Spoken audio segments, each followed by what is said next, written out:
What role steroids played in the Benoit murder-suicide? The tragedy has made clear both how pervasive roids are in wrestling and how easy it is to obtain them.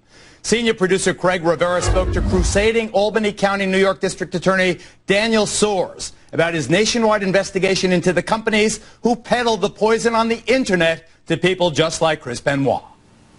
He was stoic, loyal, and dependable. But when Chris Benoit's close friend Eddie Guerrero died 2 years ago, the wrestler known as the Canadian Crippler revealed his emotional frailty on a World Wrestling Entertainment broadcast. I want to thank you from my heart and tell you that I love you and I'll never forget you. And I will see each other again. I love you, Eddie. No one realized how soon Benoit's prediction would come true.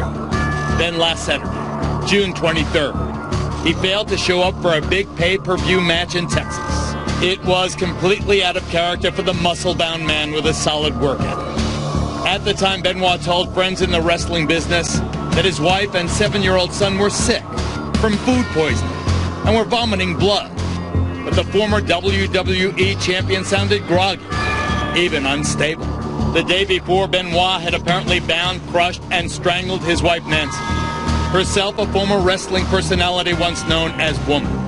And then later Saturday, Benoit allegedly choked the life out of his beautiful 7-year-old son Daniel, a boy inflicted with a form of retardation called Fragile X syndrome. He left a Bible near the child's lifeless form. When Benoit missed the WWE pay-per-view event the next day, fans learned he was experiencing a family emergency.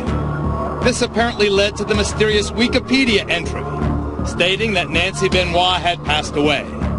The news appears to have come from a fan, wildly speculating but correctly about events in the Benoit home. What makes the entry so unusual, though, is the fact that it was posted from Stamford, Connecticut, where WWE Chairman Vince McMahon runs his multi-million-dollar wrestling empire. By the time the pay-per-view ended Sunday night, Benoit had sent more text messages to fellow wrestlers, repeatedly listing his home address in Georgia. Concerned, those people contacted WWE management, who notified the local sheriff. Authorities finally entered the house on Monday to discover Benoit hanging from a pulley in his weight room. His just replenished stash of steroids and other prescription medication was found nearby. We have been engaged in an investigation that has taken down one of the major distribution centers, a company called Signature Pharmaceutical Company in Orlando, Florida. And information that we've received, there were products sent from Signature Pharmaceutical Company to Mr. Benoit. Do you know whether or not those products contain steroids or human growth hormones?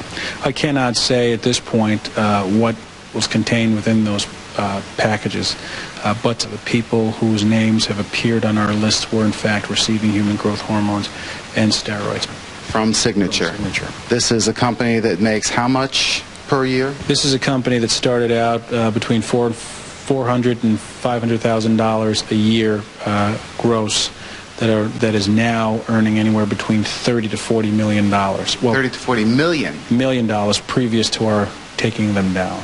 Looking at the Chris Benoit case, how easy is it for people to obtain these human growth hormones and steroids?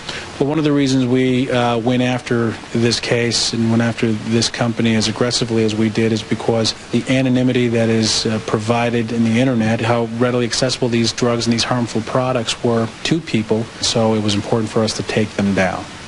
Have these internet companies that you've investigated coerced doctors, paid off doctors in order to write scripts which look legitimate?